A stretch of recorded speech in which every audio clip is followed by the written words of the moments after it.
What's up, everyone? Before we get to today's show, don't forget to hit the like, subscribe, share, download, listen, and whatever other button there is, and leave us a review wherever you do listen. This ensures we can continue bringing you the great guests and amazing content like we have for you today. Xande Ribeiro has the incredible distinction of only having his guard passed in competition 4 times in a 29-year period. Listen as Xande shares his philosophy on how his emotional state made his guard so successful, understanding body movement, how people process and learn Jiu Jitsu differently, how Jiu Jitsu desensitizes you to your demons, and how we bond through Jiu Jitsu. Here's the RŌL Radio with multi-time IBJJF Pans and World's Champion and one of the greatest BJJ competitors in history, Xande Ribeiro.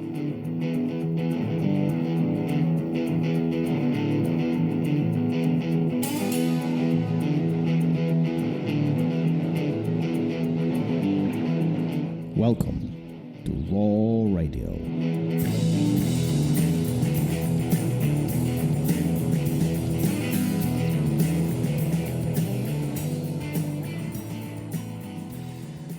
And we're live. Gary, how are you, sir? I'm good. You forgot your hand clap, but I think you fit it into the episode. You know. That's fine. I'm very good. I think today's guest has already proved himself to be entertaining, so I think we're going to have a good time today. But real quick, before we get started, as always, the RŌLRadio.com and the Fuji Gi giveaway. Drop a question for either a guest or us. We read it on the air.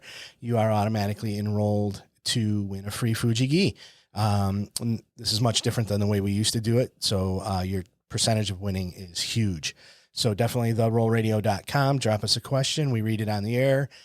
You're automatically enrolled to win a free Besides, Fuji you Gi. get to ask Gary why he's cranky or not cranky today. Today he's smiling. Actually. I am smiling so life today. is good. I've had about 8 cups of coffee. Yeah. So. You know, actually, someone made a comment about this where we always talk about how cranky you are. Yeah, did they? What did they say? Just they were just asking if it's true. If it's true? Well, obviously they're not a member here at the Academy, or they would know for sure. I am not always cranky. I don't know why Thomas says that. Yeah, no. Well, life is good. Well, let's get to the guest. Professor, how are you? Professor Xande Ribeiro in the house. How you doing? Oh, man, I'm doing amazing. You know, just did a workout, got some food on the system, so I'm ready to go. Well, thanks. Just excited, train, and I'm competing in a week. So, life couldn't be better. Oh, that's awesome. That's awesome. We've been trying to schedule this for some time now. I'm glad you're here. I'm glad we able to have this conversation. But I think you're such an interesting career when it comes to jiu-jitsu. I mean, you are known for unpassable guard. Like that's one of the things, right? And so we wouldn't kind of start from this. Where did it start? Why that? Why guard? What's your philosophy on this? I think this is such an interesting anchor point. Well, it's just like it never really got my mind in it. Actually, it just happened the first time that I got mounted. I think it started from the mount to side control all the way to guard, So when I started training jiu-jitsu, jiu-jitsu brings out of you your fears, your insecurities, and things like that, right? So the first time someone mounted me, I felt very useless and actually very claustrophobic, like you feel that sensation and stuff. So that really triggered me an emotional state that I thought to myself, no matter what happens, I'm never going to let someone get there again. So I think that's what really got me, and also I learned jiu-jitsu in an era of jiu-jitsu that we did a lot of fighting. Mm-hmm. So we didn't learn jiu-jitsu, we learned fighting. When jiu-jitsu was like, going against luta livre, and everywhere you go in the street, you may be jumped on. So that really created what I usually tell my students is the emotional defense, So it's like this: when do you think the threat is a threat, And I see a lot of times, even going more specific to the guard, that people try to defend the threat too late, and the resources is power and things like that. So it wasn't until I was a brown belt, and then that's when I started to develop the whole shield idea. We're watching one of my fights at World Championships, and one of my students goes like, "Man, Xande, that knee of yours, it's out on the way." I was like, "Oh, really?" And the guys tried to pass my guard, and I'm doing that. And everything went well. And then I was like, "Oh shit, that's pretty good." And then couple months after that, I fought a guy called Miragaya. So Miragaya is like, he was the best guy ever. You know, actually under overpass in Brazil is known by Miragaya pass. Oh, okay. So I fought Miragaya and he passed my guard on the Miragaya pass. Mm-hmm. Well, he passed and got the points, but he never dominated me. You know, that's another thing that I'm pretty proud of. So anyway, and then we were talking about guard pass. Oh yeah, he passed your guard. And I said, Xande, did anybody ever pass your guard? I was like, no. You know, that's when like statistics came to the game. I said, well, like a guy passed my guard. I was a yellow belt. That was about it, you know? And then that's what I said, you know what? I'm going to kind of like study that a little bit. And of course, when you train with Saulo, you know, he's all about pressure. He's super precise. He's not just his pressure itself, because I think pressure and precision, because you can have pressure, but if your pressure is not precise, there's no watts, there's no feeling of pressure there. So I think training with him also gave me a lot of confidence that my guard would be very, very hard to pass, you know, and that gave me confidence to attack more. So my guard is pretty much really good defense and all the way to submissions. I do nothing between. Everybody goes like sweeping pattern to defense pattern to sweeping pattern and maybe a submission. My idea is set up a defense line, go straight to submission, and if I miss a submission, I get a sweep. That's usually how I think about guard, which means now I have a really good defense, and now my defense is not a retention. My defense is an attack. You know what I mean? Because if I'm always putting the hand in your collar as example, guess what's going to happen to you as a passer? You're going to move away. Mm-hmm. You know what I mean? So that's the emotional part that I believe it plays a big role.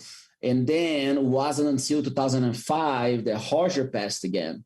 You know, I was like, but he passed, you know, he dominated me and all that, but he couldn't finish. He couldn't go back. I recover. And I'm like, bro, I trained with Saulo. Miragaya was the only one passing, and then Roger passed it, but I didn't feel anything. I don't think anyone else can. So I think came a little bit from the confidence also to fighting the greatest of all time, you know, Roger, and training with one of the greatest of all time, which is my brother. So I don't think anyone in Jiu-Jitsu has ever made me feel emotionally insecure about my guard. So it's not about the technique itself. It's about the guy on the top really want to take your soul away. That's usually what Saulo say, you know, like, does he really want to pass your guard, or he just want to score a point? And it's not going to happen. And also it's the mindset.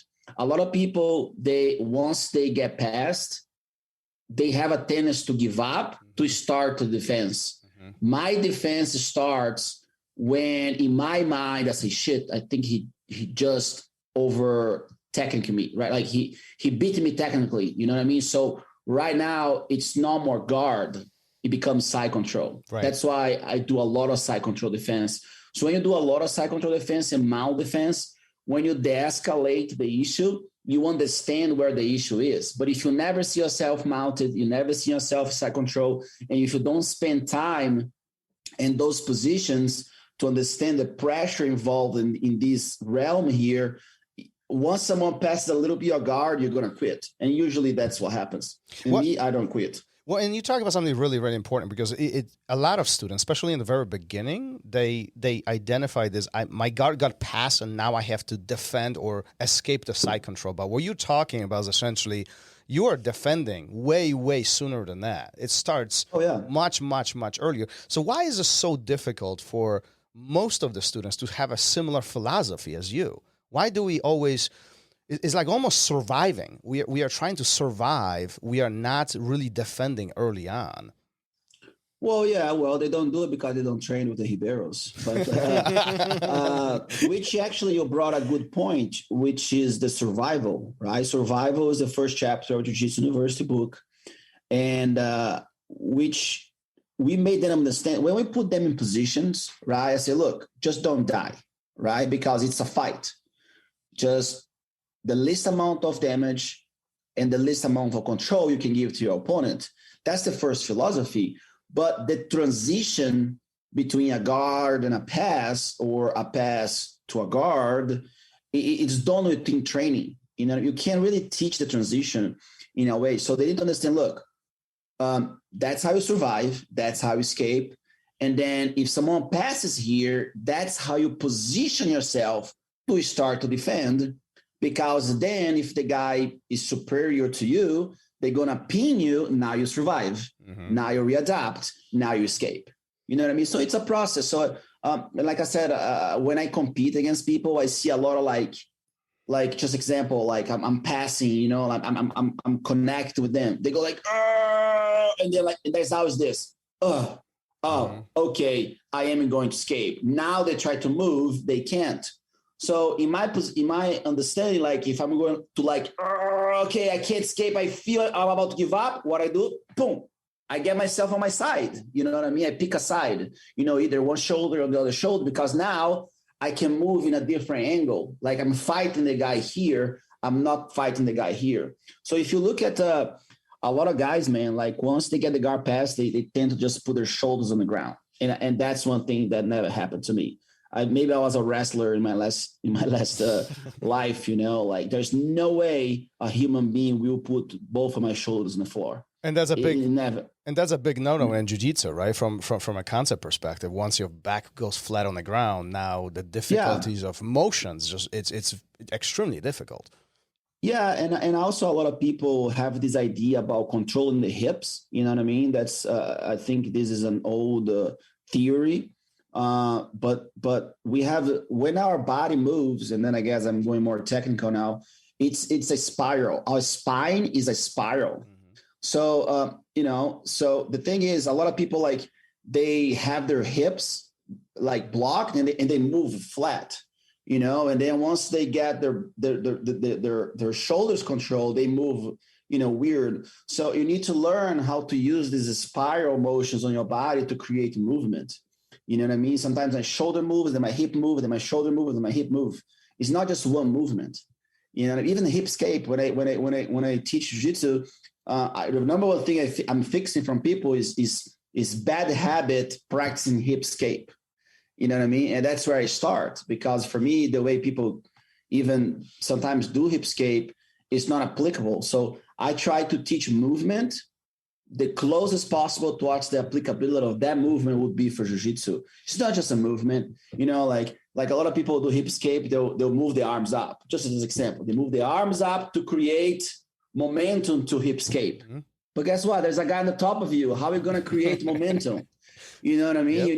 You need to understand how, which I call, maybe if you allow me to explain, a lot of people, like when they bought my DVDs, they don't understand the vortex is.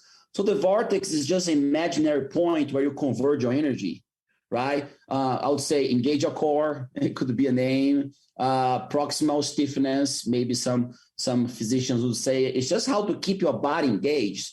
So when someone's on top, I say find your vortexes, mean find a position in your body that you believe is the most efficient, regardless to power. You know what I mean? So I say, okay, right before you move, boom, get yourself small. You know, and now you can start to move and have more mobility around. So it's a long process. Like I said, I'm still in a process of development of like movement that will help people to actually be mobile. You know, and also I think my mobility helps a lot. You know, I'm not so flexible, but I understand how my body moves and why it moves. You know, and I gotta give a credit to the first movement master that I had contact with too was Alvaro Romano. You know, great guy. The first guy to introduce me about breathing. You know, I was like, why breathing? You know, like I'm just on the power, but breathing with movement, it's all connected. And now lately, I'm working with Budokan, Cameron Shane. That really just blew my mind. Budokan really taught me a lot about my jiu-jitsu. It's funny, 30 years later, I'm relearning my jiu-jitsu. And Budokan is so like scientific about why movement happens. And I think that's what it is. I think it's not just jiu-jitsu itself, and I think jiu-jitsu is a bigger spectrum of why things happen the way they do. So when you talk about, you know, guard rotation, it's not just the technique that I'm doing, but how my body behaves in it is more important than the technique that I'm actually applying. So am I breathing correctly? Am I holding my breath as I move? You know, do I understand how to, I would say, decompartmentalize my body? You know, I cannot just move in one block. You know, I have like shoulder, hip, you know, and things like that. So it's a good fun. It's been a good fun for me to discover that, and hopefully I can give this gift to Jiu-Jitsu. And you're talking about relearning Jiu-Jitsu. I mean, you've been on the mat for decades at this point, right? And often is being viewed as once you achieve your black belt, once you achieve these big milestones in life, often, population thinks that we know a lot, but you say, listen, I'm relearning all of this. I'm rediscovering all of this. I'm kind of redefining of what I know and how I know it, how I move. There has to be kind of a refreshing, thought. It's you. Do you consider yourself a student again? Oh, I'm always going to be a student. I think that's the first thing that people needs to understand is like the black belt is not the end. The black belt is the beginning. Mm-hmm. Because when the world was in the world, everything was just black. You know what I mean? And then boom, big bang, and then there's colors. I think they give it too much value to belts, in my opinion, as far as like, oh, what do I need to learn to achieve a belt, right? And then they get very specific in that. And then it's like this: you go to college and you get a doctorate degree, right? Now you're a doctor. Now you don't do anything anymore. That's when you're actually going to learn, because that's when you're actually going to cut bodies. You're going to freaking going on an accident place. Now there's someone spilling blood all over. You have to fix it. That's where the learning starts. Mm-hmm. So if you go in, I'm a black belt and I know everything, guess what? You actually don't know anything. You know what I mean? Like I think it was Socrates or let's say I only know that I don't know, yep. Because then you keep your humility. Actually, the number one thing about black belt is being humble. You know what I mean? And if you go to a black belt and say, I know everything, guess what? You're not even humble there. It's the first law of the martial artist, be humble in victory and defeat. So in my point, I try to bring different stimulus from other fitness or other arts. Kettlebell is an art. I don't see kettlebell as a tool for just lifting. I think kettlebell is an art. It's movement, it's breath, it's conditioning, it's mechanics, it's leverage, everything that's involved with jiu-jitsu, and then you go into like weightlifting, for example. It's not just like how much I can lift, but how I can lift that way properly. How do I engage my body? How do I activate my lats? How do I engage my core? How do I do a proper movement? Because jiu-jitsu is about being proper, have proper movement. And you know what I mean? Until the shit hit the fan and there's just, you have to survive and do what it takes, right? And then you have yoga, you know what I mean? I've been doing yoga for so many years, but I only took classes. It wasn't until not even too long ago, I found a really good yogi master, Nilesh. He lives in Bali, and he taught me so much. Just a little thing that, for example, my hand, the collar, right? Just like one little thing that I'm going to talk about yoga, right? Mm-hmm. So he made me stay in like in a chaturanga position, right? Where you stretch like that and in a plank, because right before the chaturanga, you're in a plank, you go down. And I had an injury in my wrist. And he's like, I said, man, my wrist hurts. I say, don't focus on your wrist.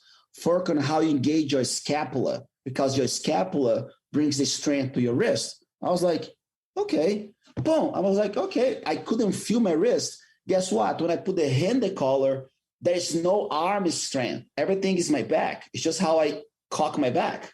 And this is relaxed. I can stay here forever because I'm able to just use the bigger muscles to hold what is small. But everybody think about grip strength, just the fingers. Guess what? When that's done, it's over. Now you're tired and you're gone. And then you have Budokan. Budokan is amazing. The way the camera puts the movement together in a chain. It's almost formless. Just like Jiu-Jitsu. Jiu-Jitsu, there is some sort of like mechanical pattern. But the beauty of Jiu-Jitsu is actually when that structure is dismantled. You know what I mean? The beauty is not here. The beauty is how you're like, okay, I'm here. Now I dismantle to the mental again. And Budokan is really big on that. It's how my body behave in that beautiful flow. Like when there's no form, you formless, and then you form it again.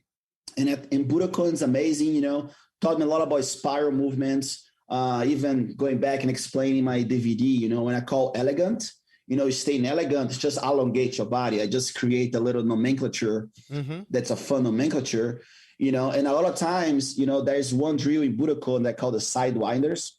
You know, I remember like when I'm teaching people how to elongate or how to stay elegant, you know, people are moving square.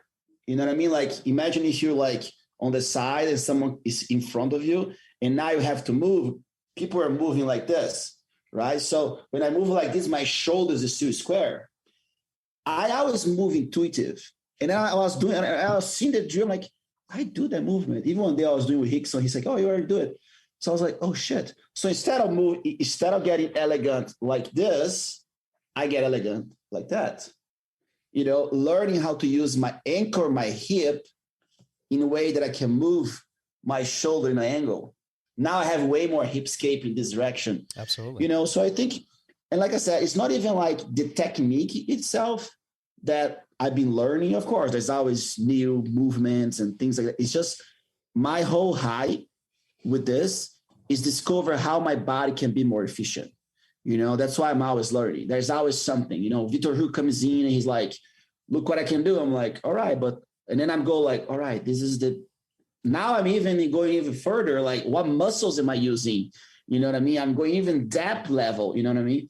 It's just how I think. That's why for me, there's always something to learn, you know, it just makes jiu-jitsu more beautiful to talk about. I mean, I'm just mind blown right now because like I'm listening to you and so many students, even on a higher level, they focus on particular steps, particular concepts, mechanics, how our body moves, balance, all these individual things, even specific techniques, how to counter, how to attack. You're not even talking about any of this. You're talking about your mind stimulation and your body, how your body moves in a flowy way to address some of those positions and some of those reactions. Is that something we should be focusing on versus techniques? I think it's a process. You know what I mean? Like right now I'm talking, like people sometimes say, Xande, you're talking PhD to high schoolers. You know what I mean? Like some people don't even know how to walk properly. You know what I mean? How to squat properly. And then you're talking to them about vortexes and spirals and engaging lats. You know, I think there's a process. I think there's levels to talk. Usually I talk a lot like that in seminars, you know, because seminars for me, it's a way that people can understand how my mind works versus what I do. You know what I mean? Because what I do, you can just look at in a video and you probably can see what I do, but to feel what I do is a different process, and to understand why I do is a longer process. So I think there's levels of learning, right? If you look at people that learn jiu-jitsu, some people learn jiu-jitsu by watching, some people learn by practicing, some people learning by closing their eyes and doing things. Some people learn better when you do a technique. So the mystery and the fun of jiu-jitsu is figure out how your student learn. Because there's not an equation for everybody. You know what I mean? You learn a certain way, Gary learned a certain way. Maybe some things you guys learn the same. Maybe jiu-jitsu, you're more visual. Maybe he's more practical. Maybe you need more drilling. He needs more partial sparring. Maybe you need more repetition and he needs more practice. It all depends, you know? So I don't think there is a formula for that, like speaking in this way, but I do think formally learning a mechanical movement will give you a chance to later on address like what I'm talking about. Concepts, like you can just mention a concept, right? Okay, the concept of frame, and then you explain what a frame is, right? Oh, a frame is this. Oh, okay, I'm going to escape. I put a frame. And then they learn frame, right? And then they'll be like, oh, I feel that my frame is weak. And then you can go deeper on him. So you almost like, I feel like when I teach jiu-jitsu, I'm teaching them, but I know soon I'm setting them up to failure, because that's how you build the whole game. Because in jiu-jitsu, there's always a kryptonite for everything. You know what I mean? That's why, like, if we talk about mountscape, we can be here the whole day. You know, and you literally, every time you teach someone jiu-jitsu, you are dragging them into failure to a certain point until you go back and you can make whatever his mistake was, or add another weapon, and then add another weapon, and then add another weapon. You know what I mean? Like a basic thing. You teach a UPA. Oh, I cannot UPA the guy. Well, you UPA, now you hip escape. You know what I mean? Until that fails, and then you have to go to another weapon. You know what I mean? So, and it goes like this, Xande, why when I frame the guy, now the guy's pushing me like this? And I'm like, okay, when you frame me here, try to push on your lat. Oh, okay. Now he understands one thing. You know, now he put like one drop there. Now he can engage his lat or his serratus, so his frame is a little stronger, right? And maybe he's still missing it. And I'll say, go back. Okay, now let's maybe engage your core a little more. So instead of just go here, but find your vortex. Oh, I'm strong. And that goes on, you know what I mean? But guess what? It's always going to fail. You know what I mean? Like nothing in jiu-jitsu is mathematical, but the chemistry in our brain will always make us fail. You know what I mean? Yeah. We usually say jiu-jitsu is simple. We complicate it. You know what I mean? Because, you know, some I've heard days. that quite a few times. But you talk, so go ahead. Yes. No, I was about to say that, you know, you talk about, you said that there's levels to learning, and you talked about people learn different ways, and we are all different humans. We process information differently.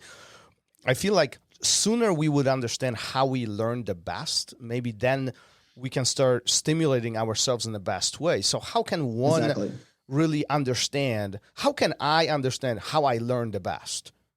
Like, well, that's why you're black belt. Well, you know? well, it's a process. It's a process. I get it. The thing about jiu-jitsu, that I believe is this. I tell people, I say, guys, like I give the best example. My brother, as a competitor, he sucked all the way into black belt.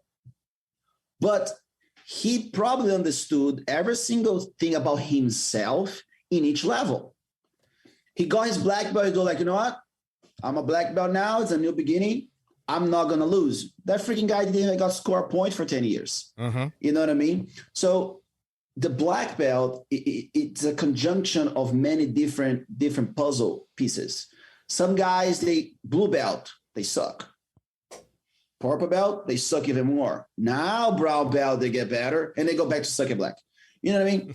So there's always this process. Like I was never really great at like what I do until like I got the black belt. But as a blue belt, I remember my process of getting better at little things. You know what I mean? I didn't have a good top game until I was a brown belt. You know what I mean? My brown belt, my top game sucked until I was a brown belt, because now I'm going to the top of black belts, and now they sweep me, and now like, well, why are they sweeping me? And then so, well, you know, put pressure. I'm like, what I had is pressure. You know what I mean? And then you go through that process. So like I know my way to learn. You know what I mean? When someone teaches me, I need them to do on me like once or twice, because then my body just develops that. You know what I mean? And also, I'm the type of very intuitive learner. I'm not like I can literally look at technique and see myself doing it. That's the level, the energetic level that sometimes I put myself in. You know, sometimes I go to a competition, I see someone, oh, that was cool, and I go next fight and I did what they got to do. But that takes a lot of like time to know yourself. You know, so you probably like, now you maybe listen to, you know, like, man, I never thought about that. Maybe you're going to explore that way to learn. You know what I mean? Some people, they need like books to learn. You know, some people need to take notes. Like me personally, I don't take notes. I write about my mindset. I write about what's going on through my mind, you know, but I don't go like, all right, the guy put the hand in my wrist, then I roll my hand around. Like there's certain things that like, if you need a paper to understand, you don't know. That's just my opinion. You know, sometimes you keep a journal because it's cool. I think I wish actually I would have a journal, because then maybe the day I die, I just sell, and then my daughter can make, you know, some out of it. I think that'll be cool. Yeah. But as far as like going back on those notes and stuff like that, like if I have a problem with my technique, I'll call my buddy and say, hey, I was talking about this. What do you think? You know, and maybe if I did a seminar with somebody, I literally sometimes I text people on Instagram and say, hey, I remember I did a seminar with you. You're talking about this technique. And sometimes they don't even remember what they talk about anyway. So I think it's a process. And that's what people need to understand the beauty of jiu-jitsu, because it's a never ending way to know yourself. You know what I mean? Because there's always every day something that you're going to do great, something that you're going to fail. And the best thing about it is how you found out the journey between accomplish something and doing it, you know, and that's why our girlfriends and wives don't understand about it. It's like, why you guys can talk about jiu-jitsu so much? Because we can talk about arm lock for a whole week, and it will be a long, deep, thoughtful conversation. No, So but you're talking about this is deep. I mean, this goes really, really deep, right? And you talk about jiu-jitsu never ending, and you talk about being complex, and you talk about multiple failures as all of this is unfolding. And let's just put the thought of a black belt aside from all this. There's millions of people out there who are not black belts who are just even starting this today. And everything that you're saying is essentially it's almost impossible goal. Like, is there even a goal, I guess? I mean, no. It's more of a journey, right? But it's definitely, that's why people, okay, there is a baseline. Okay, let's talk about what's fundamental for me. Fundamental for me is you are capable of surviving any given situation. Okay, that's number one. All right. Or maybe, of course, unless Roger mounts me, yeah, you know what I mean? It's a different story. For me, the fundamentals of jiu-jitsu is in the awareness and is in the positional. You know what I mean? It's not the quantity of what you know, but the quality of what you know in the level you at. So a blue belt will have to practice side control escape all the way to the end of his life because he will see himself in that position, But it's like this. There is no such things as a like a black belt technique, right? I don't believe there is such things as, this is a black belt technique. No, sometimes a white belt, there's a funny story. Edwin Najmi was a white belt and he told Romulo this thing that he did, and Romulo actually finished Bernardo in the technique that Edwin told him to do. You know what I mean? And that's where it goes. An arm lock will always be an arm lock. Grab the elbow, grab the shoulder, boom. It's always going to be it. But your ability to understand what happens within that process with numerous different people, that's the journey. You know what I mean? That's what it is. When people go like this, Xande tapped the guy in a simple arm lock. And then look at the people like, why are you so arrogant? Simple? Go do it. Simple mechanics, because it's easy, it's right there. But go understand the energy that's developed within the process. You know what I mean? So there is a baseline. You know what I mean? One submission, each position, escape each position, and everything in between is what changes. You know what I mean? A mount will always be a mount. Side control is always be side control. Back is always be back. And our body is just this, 2 legs and 2 arms. So there is a baseline for sure. You know what I mean? There's this skeleton that we the way I talk about people is like this. Every tree has a root and has a trunk and branches. But what's around it is different. Maybe it's an apple tree, it's a peach tree, maybe it's a rose tree, maybe it's a sakura tree. You know what I mean? Because we all have our individualities. How are you going to measure that? You can't measure that. You can't measure, the elephant ability to climb a tree. You know what I mean? Like, you can't do those things. And humans in nature, they are like that. So my students, I prepared them, and I have to quote Helio Gracie, it's not about you beating them, it's they not beating me. So I teach my students to be unbeatable. And maybe I'll use a little cuss or unfuckable with. They know how to defend themselves. They can survive.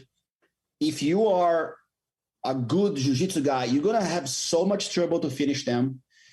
And now what they can do with that and use their particular ability or individual ability, that's the journey. You know what I mean? That's why, like, whoa, you have long legs. Let's develop your triangles. Oh, maybe you're not that, flexible. Let's get your top game on. You know what I mean? No human's the same. Therefore, no jiu-jitsu is the same. And that's the beauty behind it, right?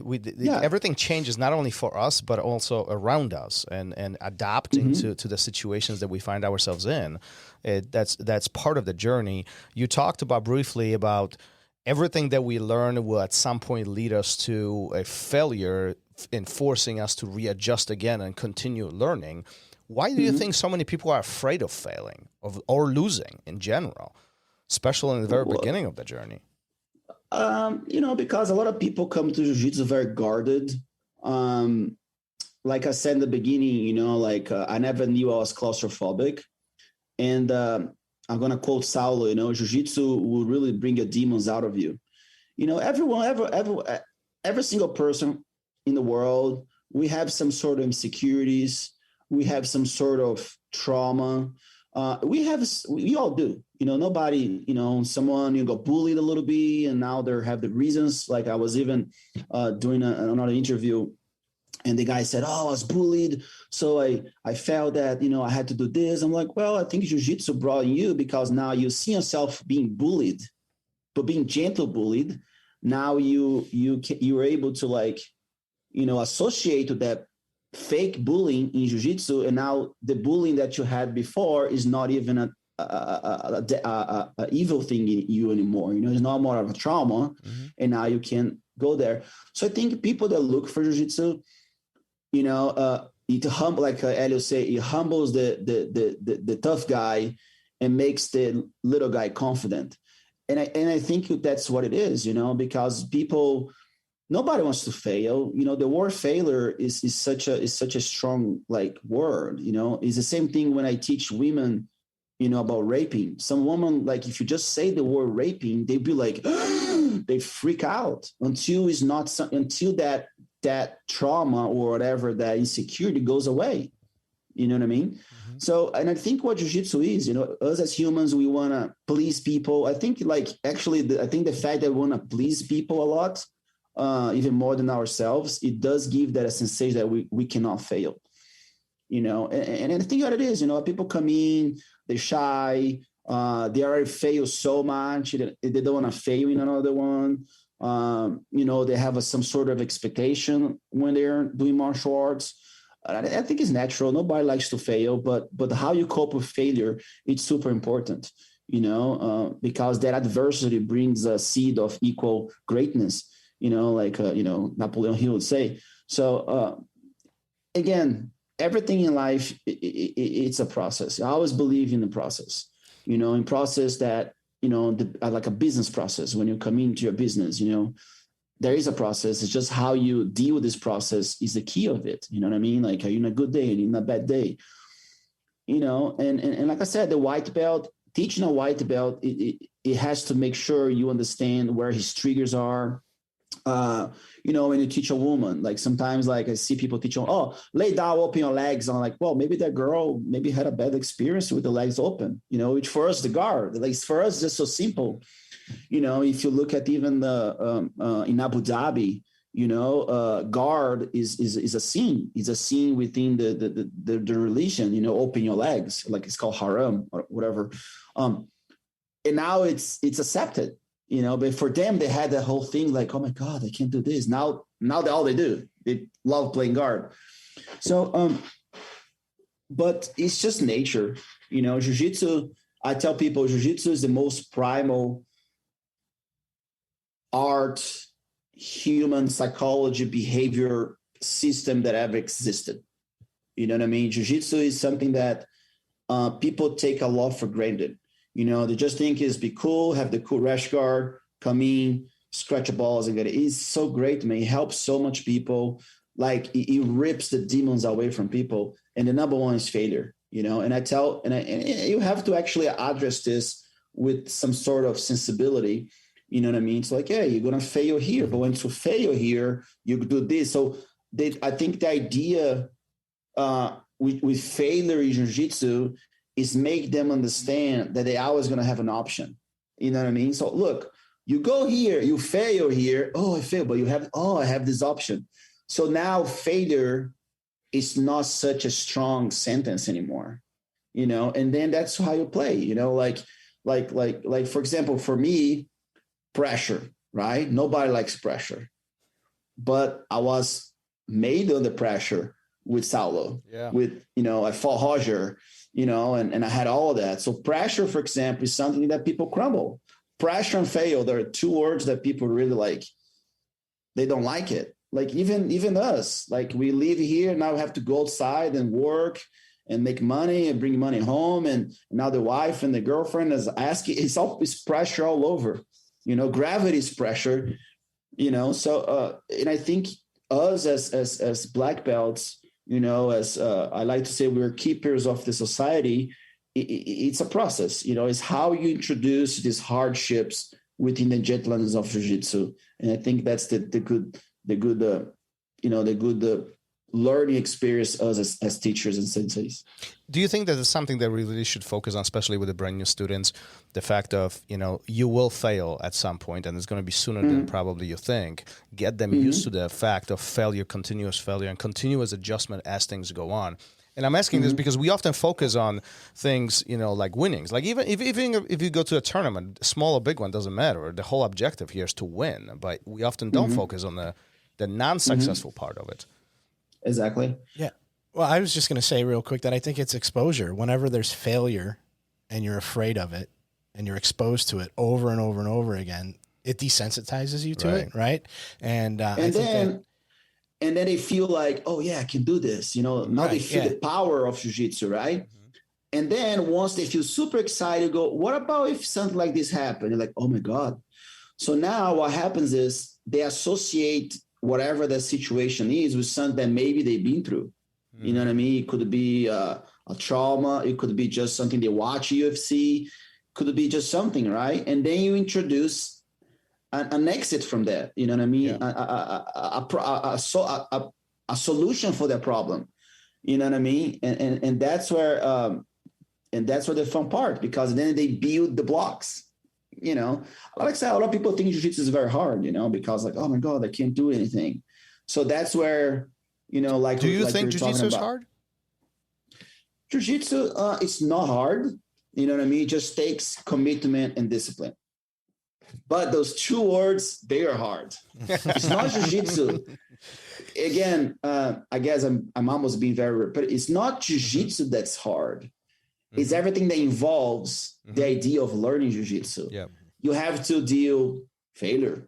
You have to be on time. You have to put a uniform that maybe you're not comfortable with first. You have to, get out of your job and go there and like, shit, I'm going to come here and be smashed, and maybe I don't understand this. Now my ego comes apart. So jiu-jitsu is in my opinion, is very easy. It's the hardest part is to make our brain relate to that, relate that, okay, it's a process I'm learning, and have the discipline and the commitment to do it all over. That's the first thing that I tell guys. I say, look, you got to have discipline. And next day they're sore. Oh my God, I'm so sore. This is not for me. That's me today. I never felt a pain in my pinky. Shit. I never thought the pinky had muscles, and that's the fun, And again, man, that's what I love teaching. That's fun of it, isn't it? I mean, like I often say that jiu-jitsu is one of few, if not the only activity where you come in with a smile, you get beat up, you leave with a smile, and then you come back for more, and you still pay for it, right? Yeah. I mean, exactly. Well, yesterday at Open Mat, everybody, after beating each other up, sat around and shot the shit for a little while and really enjoyed. We just got done smashing each other, choking each other, hyperextending joints, and then we all sat down and enjoyed each other's company afterwards. And I think that's like one of the only things that you can. Jiu-jitsu is one of the only things that you can do that somehow it reinforces those relationships afterwards. You want to spend time with these people. Well, when you allow someone to kill you every day, you got to create a bond, right? Yeah, I guess. So maybe they'll take it a little easier next time. Yeah, and the thing is, like, I don't know what you guys believes, you know what I mean? But our spirit lives actually also outside of our bodies, you know what I mean? Like, we're involved by something. So if I choose you and you choose me, to literally, we're one for way too long. You know what I mean? It's a spiritual experience, even more than a physical experience. You know what I mean? Like, I'm giving this guy a chance to literally kill me. You know what I mean? And I'm putting my life in this gentleman, this lady's hand. And I think that's the gentlemanness of jiu-jitsu. You know what I mean? I'm trust you that you're not going to bust my lips. You know what I mean? Hopefully, and I think that's the fun part about it. And I would say I can talk about this with property because I moved to America, I guess one of your guys' question, when there was no such things as business of jiu-jitsu. People are so like, what is this? What's people rolling? Because they used to wrestling, right? Because wrestling is very like, You know, you go down, you go up, you go down, you go up. But now you go jiu-jitsu, like, why they're still on the ground? You know what I mean? Why he's actually pulling him into you? Yeah. Why he's doing his legs, you know? So we had to deal with a lot of that. And which is interesting. It creates this human bond, because I don't need to, for the fact that I don't need to, like wrestling, for example, like it's very like, I'd say, you know, maybe it's even seems to say such a bit. It's like I have to do everything that it takes to take that moment and make that moment a win. That's wrestling. You know what I mean? I grab your leg. That's the only moment. In jiu-jitsu, I grab your leg, maybe not, maybe I sit, maybe I go around, maybe I just go back to my guard. You know what I mean? So it creates that idea that like I don't have to win at all costs, right? So it takes that away from you now. In a funny story, that talking about this bond that we're talking about, there's one of my students, I'm like, yeah, you know, like I always say, what do you think jiu-jitsu taught you the most? You know, people say, oh, it taught me how to, like, you know, be more patient. You know, oh man, I used to be so afraid of this, you know, I don't have more fear, I'm more confident. That whole like, I guess, traditional things that, and there's this one guy say, man, you know what jiu-jitsu taught me? What? I can hug someone. I was like, what do you mean? I didn't know how to hug, like how to get close to the person. They'd be like, oh, is my belly touching him? Is my chest touching him? Is my hips too close? Like, do I go over? Do I go under? Yeah. And I'm like, I just learned. I just have to go for it. You know what I mean? And let it like mold. Yep. You know what I mean? I don't need to like think about it. You know, it's like, that's so interesting, you know, because it's violent hugging, aggressive hugging. You know what I mean? Like, that's literally what it is. If you do the proper jiu-jitsu, if you do this whole walk around things, I don't think is aggressive hugging. Do you think that's why we develop such a strong relationships within the academy? I mean, like, I only have handful of friends outside of jiu-jitsu who don't do jiu-jitsu, but like 99% people I know, they are surrounded. At some capacity, they've done jiu-jitsu at somewhere. You know, and I know a lot of people find themselves in the same position. Do you think because we are in these compromised positions, we trust our life with other people, we develop these strong bonds?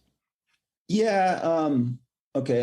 I'm going to speak in my words already said. It's not just that, you know, I think like friendship is more built in vulnerability than in great moments. It's easy to be Xande's friend when Xande is laughing. What about when Xande is vulnerable? You know what I mean? So you always going to see yourself in vulnerable position. So you deal with my vulnerability because we're vulnerable every day.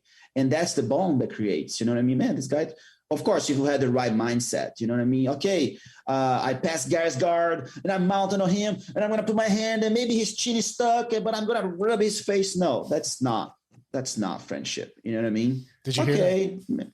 Maybe I'll put my hand. Maybe I'll like, okay, you know, let's just stay here. I'll hug him a little closer. It's still fun. Well, I think it goes to, does it go to an even deeper level though, as we're told our whole lives, like, you know, protect yourself. Don't touch me. I'm not supposed to touch you. And then you get on the mats and, you know, you'll find yourself like it happens to me all the time. And it's like, say a semi-private where you're working on whatever technique. And then Thomas will say, hold on there. Let's discuss something. And you're holding your partner's foot for 30 seconds to a minute. And you don't even realize, like, when would you ever hold just hold someone and you don't realize you're doing it. And then you notice and you let go, but neither participant is freaked out by it or bothered by it. It's not an uncomfortable moment where in day-to-day life, you know, if you rub up against somebody at your day job, you have to apologize for it. It makes an uncomfortable moment, right? Where here on the mats, it's like, that stuff just doesn't matter anymore to you. It doesn't, you know. Just think about this. Talking to another human being without a hug is not even it's weird.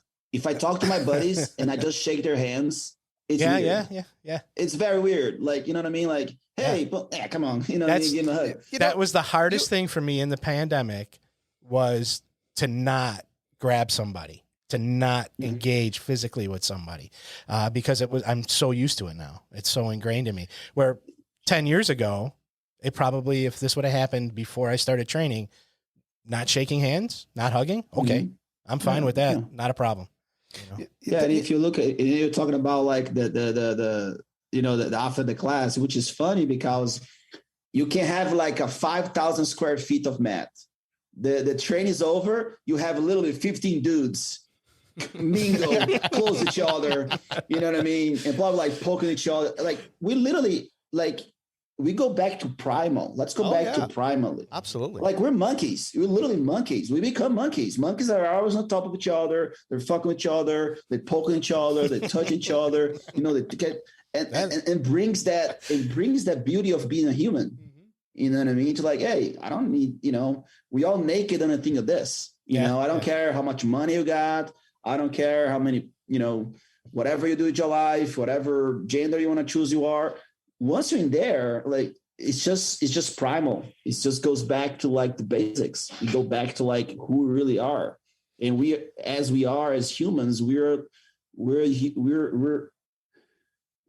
like animals made of love, and love to another, and then we're there, and then we stick there. And I'm going to be 90 years old, choking the hell out of people. And I hope they're nice to me. I hope I built gentlemen human beings that understand that I'm an old, and I'm an old guy, try to prove myself. I still get joking. I was actually talking to one of my students this morning, and I was saying, listen, I'm very nice to all of you because I know at some point I'm going to be 90 and you guys are going to be beating the crap out of me. So well, I see Victor Hugo now, you know what I mean? Victor Hugo is 280 pounds, you know what I mean? Like, and I'm like, Victor, my whole goal in life is teach you how to kill me with gentleness. That's all I care, because you're so big. I rather like teach you how to do it properly than have this ego of like, you know what I mean? Like, and which is cool because like even me and my brother, sometimes I'll get better at him, but he always my big brother. He's always my, my sensei. And the same thing with Victor now, because now I experience everyone because sometimes he just whoops my ass. And it seems like when he whoops my ass, he comes back even nicer. You know what I mean? Like, just say, are you okay? Do you need this? Oh, can I do this for you? You know what I mean? Like, it like the giant goes, that's what like, I think Jiu-Jitsu should make to people. Like, I go down to your level to make you bigger. You know what I mean? I don't need to like, I beat you, now I'm here. It's also, goes up to respect also, you know what I mean? I will respect you if you beat me, you know what I mean? So there's all this idea of like the clicks, you know what I mean? I love the little kid in the corner that's so like, hey man, what's up? I love make people feel great, you know what I mean? I think that's what Jiu-Jitsu is about, making people feel good. I like to step on a mat and people like, man, I know I'm going to get my ass kicked, but I want to train with Xande because it's awesome to train with him. You know what I mean? He smashes me, but he doesn't hurt me. Like how many times you guys are like, go to gym and you look at the guy, man, I don't want to go with that guy. You know what I mean? Because it's going to be an elbow. It's going to be a face. He's going to do everything it takes to beat me. You know what I mean? I tell my guys, there's a moment for that. There's a time for that. Like, I want people to come here and be almost like, I can't wait to train with my boys. You know what I mean? Like, of course, there's always a couple guys that you can't change their nature. And we need those people, I guess, in a way, the ones that's going to like rough you up a little bit. It's just, they don't know any different, like, again, I just take as Victor Hugo, he's 280 pounds. Sometimes you train with him, you don't even know he's 280 pounds because it's so fun. You know what I mean? Like, he's so fun to train with him. We move and we have sessions here in my house that like Steve, I say, man, I wish we just taped that. I'm like, nah, whatever happens here is once in a lifetime. There was this one time we're training. Oh, it's so funny because there's a wall, right? And it's just a small mat, just one person trains at a time. So you can't be spazzy. So I don't know what happened. He did something on me and I did like a roll to one side. But then when I moved the other way, the wall was in the middle. So I went up on the wall and turned back on right at his side control. He's like, what the fuck are you doing? I'm like, I don't know. You know what I mean? But it's just the wall there. And then Victor, and then the other guy, what the shit? What was that? I'm like, I don't know. And then I did, and then he pushed me away and I went to his back and I went to do something and he pushed off the wall, goes over the top of me and then lands in my back. I was like, what the fuck is going on? And that's the fun, because we do this without hurting each other, with no ego. We know, no wish to like prove a point. We don't have to prove a point, just do jiu-jitsu. You talked just now about big lessons that your students shared with you. You talked about even the one of your students talking about, learning how to hug. What was the one biggest lesson that you learned, or what jiu-jitsu taught you? Patience is definitely the biggest one of them. And I think accepting your fate, you know what I mean? Like, I think acceptance was the number one thing. They call being stoic. Now, I didn't know I was a stoic, but it's just accepting things the way they are. The thing about jiu-jitsu, which comes into the process of like, the guy passed my guard, right? Am I going to rough him up to prove a point, or going to accept that I have an issue? You know what I mean? Okay, I accept this, in that development. And then how can I save this problem and find a solution? I think that's what the biggest thing that jiu-jitsu gave to me. I accepted things the way they are, and now I develop a process to find, to solve a problem. I lost a championship, so I just have to accept it and then work my way through it. Your car broke and I'm gonna lose that appointment. Well, there's nothing I can do. You know what I mean? Mm-hmm. But definitely, I can tell many, many stories to literally go through what built me where I am today. Even every world championship I competed, that was something, that made me go through a growth. You know what I mean? Like, just an example, when I fought 1999 Worlds, I was a purple belt, 19 years old, 18 years old. The only thing I had was being Saul's brother. And this guy walks in and he goes like, hey, I would like to say it's an honor for me to fight you. I was like, what the fuck this guy's talking about? An honor to fight me? So, you know what I mean? Then you get yourself into that process of like, wow, I guess I have a responsibility. You know what I mean? So then those concepts of the meaning of things, it becomes more solid within your existence as a human. And I say, well, I guess I need to watch out my behavior. It made me think about what type of human being I want to be, because I'm just a random guy that doesn't know me. And the only thing I have is jiu-jitsu, and he doesn't even know me. Maybe the only thing he thinks is that I'm Saul's brother. Now he thinks it's an honor to fight me. And at the same time makes me humble, because, wow, I need to do this genuinely. It needs to be coming from the inside, not just like, I'm going to act like this just so they like me. No, because if it's genuine, and then it's true, it's real. And then, a couple of things I remember also, like accepting, things, and be humble and understanding that we all have we have free will, but we all have a path that we need to go through to become who we are. So in 2002, I won Pan Am 2001 as a black belt. And then I went in 2002, I was in super good shape. I won Pan Ams. I wanted to be a world champion. I was like, I want to be a world champion. I want to be a world champion. And it's funny because after that, I never asked that. I never asked in my whole life to be something. You know what I mean? I always ask for protection and to ability to do my job. You know what I mean? And then if I do my job correctly, I'm going to be rewarded. That's how I always thought about this. You know what I mean? I'm going to be genuine. I'm going to be honest. I'm going to try my best, but I'm never going to ask to be a champion. So anyway, and then I fought the Open, right? And I lost to Pejipano, right? Pejipano at the time. And I was like, wow, fuck, you guys just beat me for nothing. I was like very confident I was going to win. And I said, man, I lost this guy, but I'm going to win tomorrow. I'm going to be the champion. So anyway, long story short, I hurt my knee in my second match against the guy that ended up winning 2 years in a row. I swear, man, I cry like a baby. No, like, I don't know. I cry like a non-human. I cried.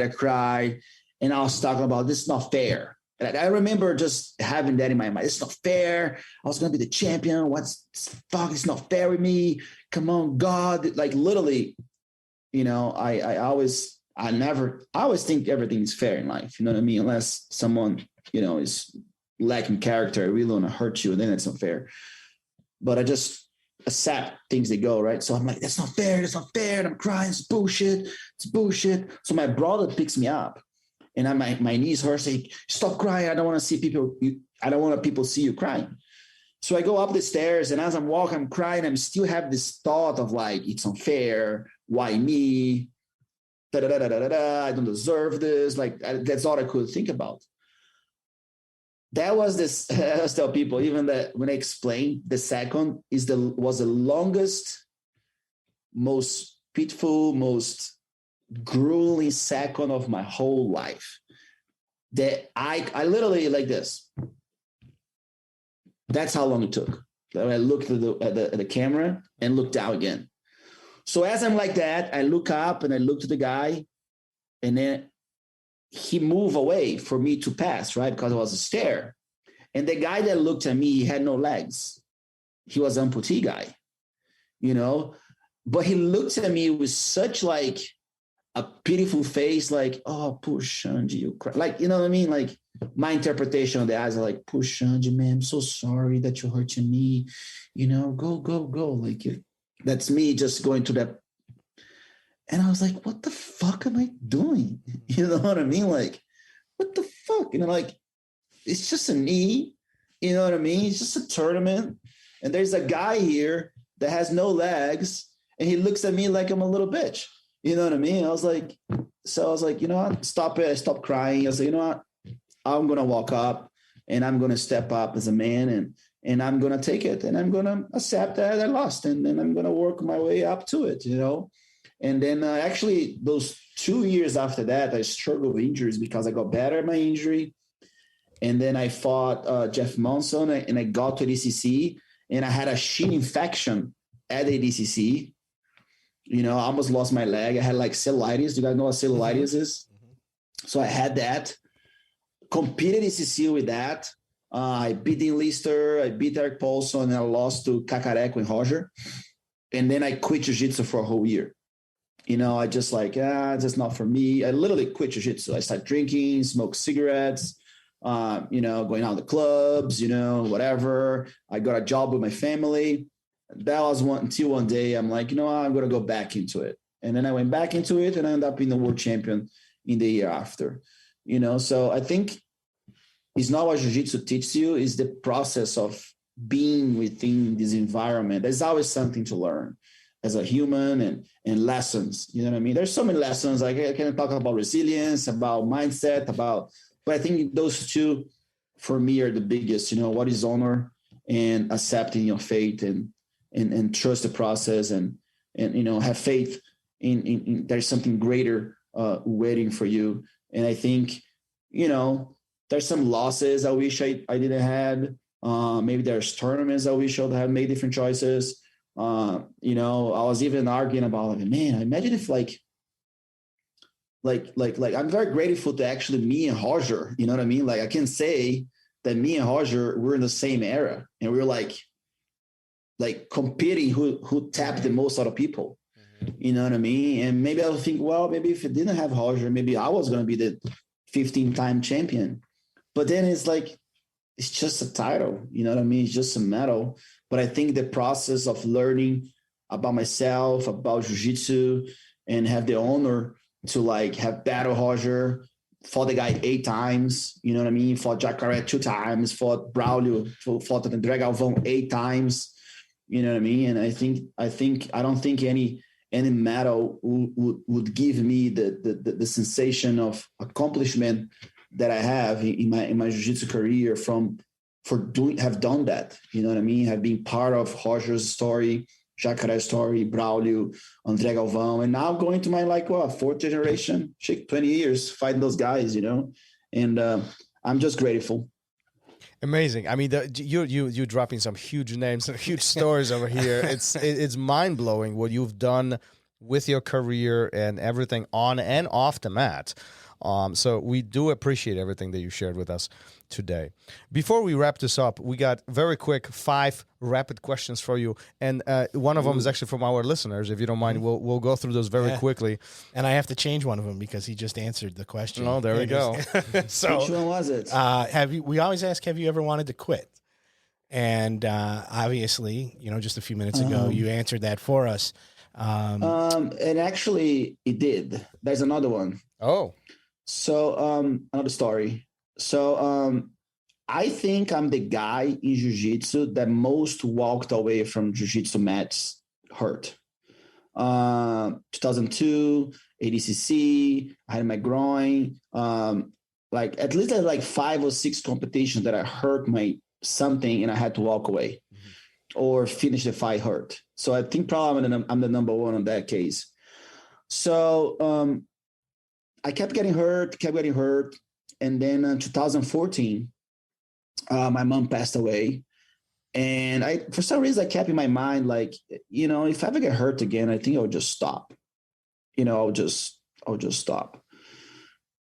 So, she passed away, and she told me, the one thing she told me was like, man, Mom, what's going to happen when you die? I'm going to how you say, mourning, so it's just never mourn me. The day I die, next day, go to academy, go to jiu-jitsu, go do what you love. You're going to mourn me by doing what you love. Because if I feel that my passage, it's toxic for you, it's going to hurt me. So the way you're not going to hurt my soul is by doing what you love. So anyway, and then I went there and I said, you know what, I'm going to fight the nationals. So I fought the Brasileiros, right? And I had a great campaign. I was supposed to fight Pena in the final of the Open, but I hurt my groin on the next day before the finals, right? So I end up losing the semifinal of my division, so therefore I didn't fight the Open. And as I walk away, I threw my belt. I just just threw my belt and I walked away. And then my brother what the fuck are you doing? I said, man, I told you I can't do it. No, you're not gonna walk away like this. I'm like, bro, I don't. Fuck, man. I got hurt yesterday a little bit, and I got hurt again. I can't take it, man. You know what I mean? Fuck, man. How many times I had to walk away from a mat? You know what I mean? I said, no, just don't put in your mind you quit. I'm like, okay. So anyway, long time short, kept going, got back on my groin got better, and then I fought Keenan and Metamoris. And a week before, I pulled my hamstring. I was like, God damn it. Here I am again. A lot of resilience. And then anyway, I fought him and I got better, was kind of weird, but got better. And I fought him 20 minutes. And at the time, Keenan was supposed to be the new thing. And that was a really good fight, and again, nothing there. He had a little warm guard on me, whatever, kind of to my back, but I escaped. I was like, holy shit, you know what? I'm going to register for Worlds. And then I ended up winning Worlds in 2015. You know what I mean? So 11 years apart from my last one to my first one to my last one. I think it's the longest as far as timing that happened. So there was a few ideas of quitting, but definitely 2003, that was the one, I said, I was going to quit competing, but still do jiu-jitsu. You know what I mean? That was my idea. It's I was more quitting competition. But 2003, yes, I totally didn't touch the gi, didn't touch anything for 6 months. 6 months. Yeah. 6 months. That's incredible. All right.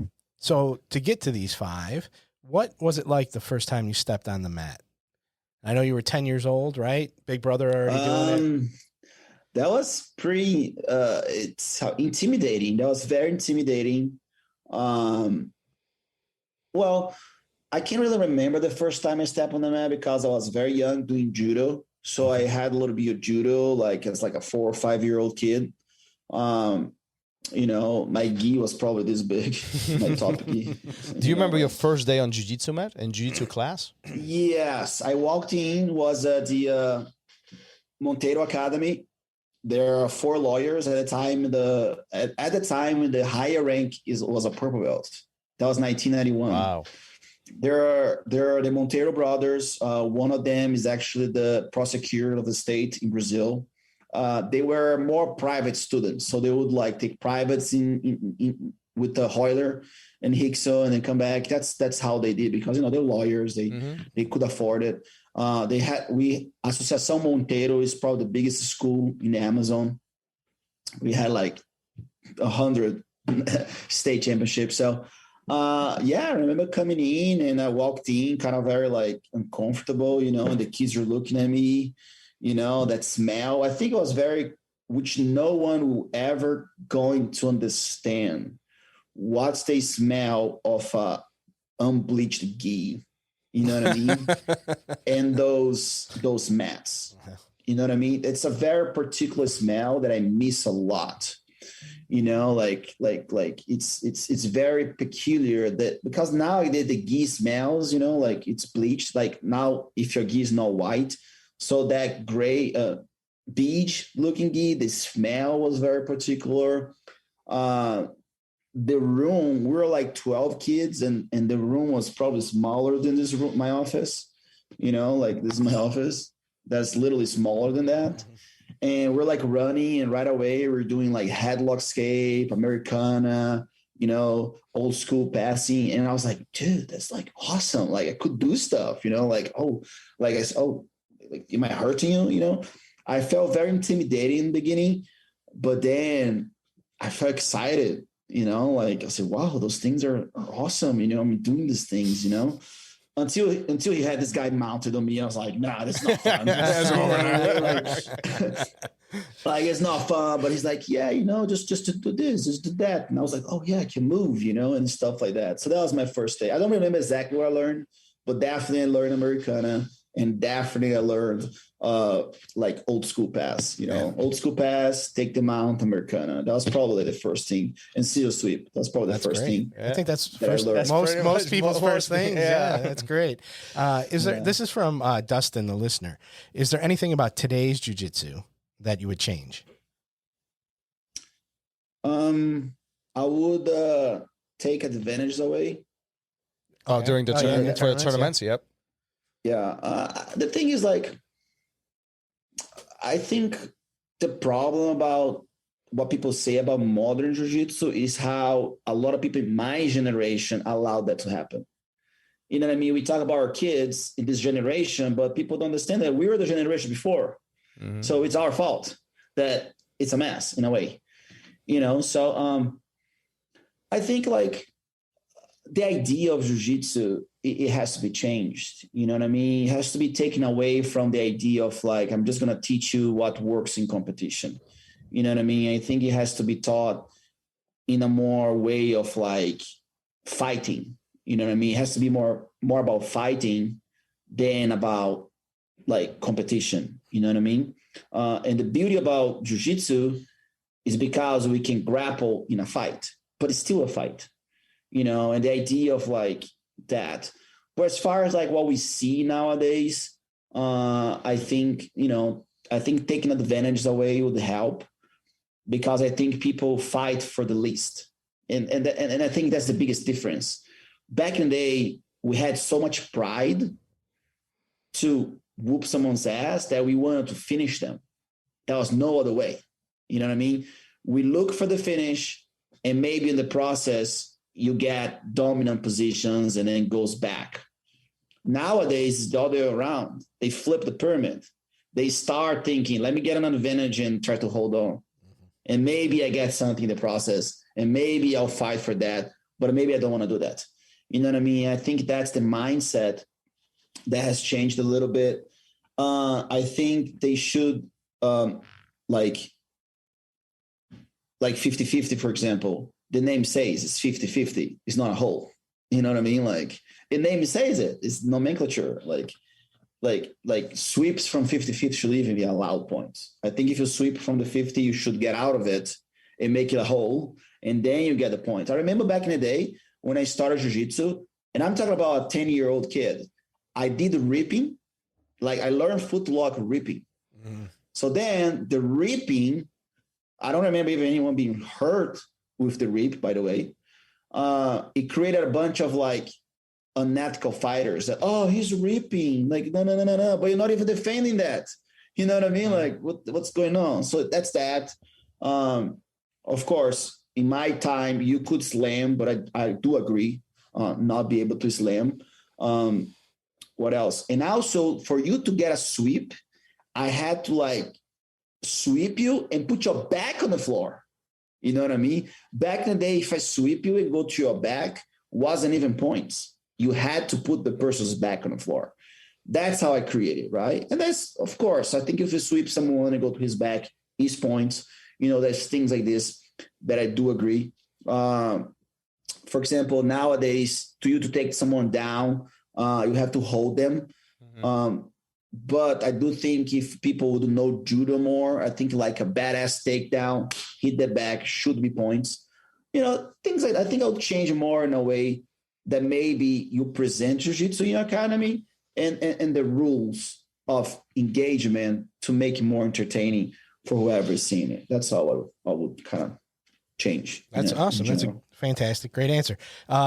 We talked about quitting, and then let's move on to describe your feelings when you received your black belt. The big day.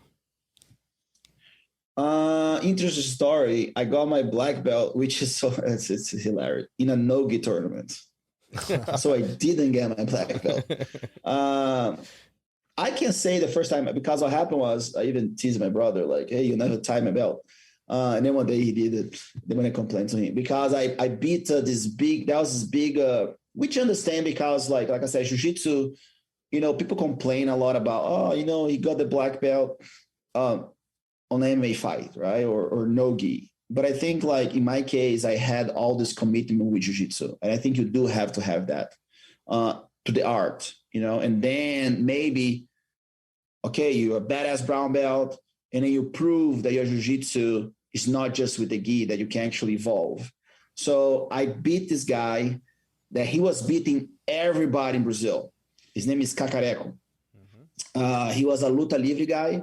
Like back in the day, no gi, you guys know that no gi in Brazil is actually luta livre. Mm-hmm. So people that do no gi, you actually do luta livre, not jiu-jitsu. But anyway, that's another story.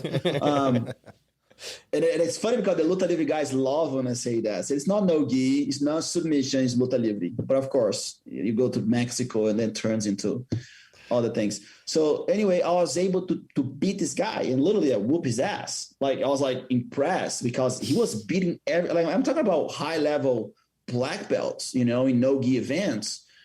And that guy, man, dude, the guy was like so many muscles, and I'm like 20 years old, no muscles, you know what I mean? Like I have a little more muscles now at 40 than I had like at 20. And I'm like, holy crap. And I beat the shit out of him.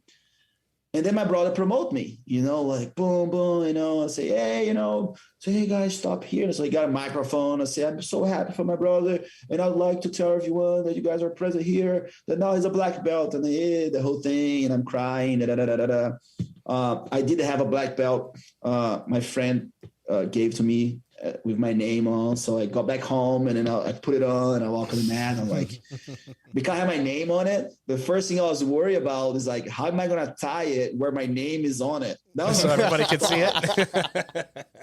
Well, yeah, because if you go now, your name is upside down. I was looking at it. I was like, okay, I don't want to mess this up. That was a lot of pressure. Yeah. So I put it on and I was like, wow, like, okay, I need to make sure my first roll is someone I can beat because I can't. That's my first black belt roll, But anyway, I just trained that day. It was so fun. What was interesting, you know what I mean? It gives you superpowers. Like I really felt like a superhero at that time. I was like, damn, dude, fuck, that's great. Belt, you know what I mean? I have a second part. It took me like a couple of weeks because now I'm in the group. I'm part of the group. Like.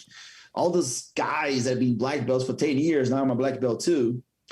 And then, of course, 2 months later, I learned levels of black belts. You know what I mean? I go to the Pan Ams, Gordo beats me. I was like, what's up with this? It's weird. Like, it's so weird. Like, and then I end up winning, which is okay. You know, my first black belt title was a Pan Am's Absolute, so that was fun. Cool. So that's how I felt, you know. And then I asked my brother, say, bro, like, I didn't compete with the gi because I actually wanted to compete on other worlds as a brown belt, because I did win worlds in 2000 as a brown belt and I was hurt.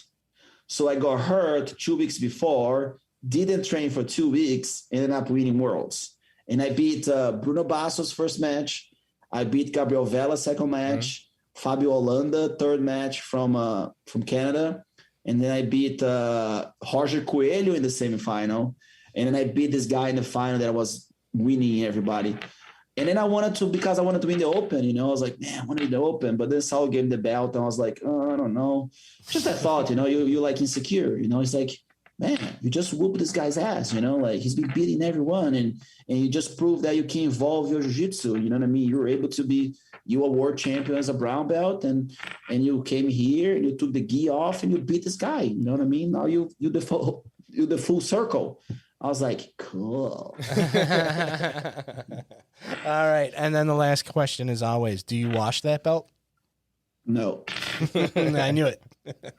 Why not? Nah, I don't. I don't know. I hang it. I hang it dry.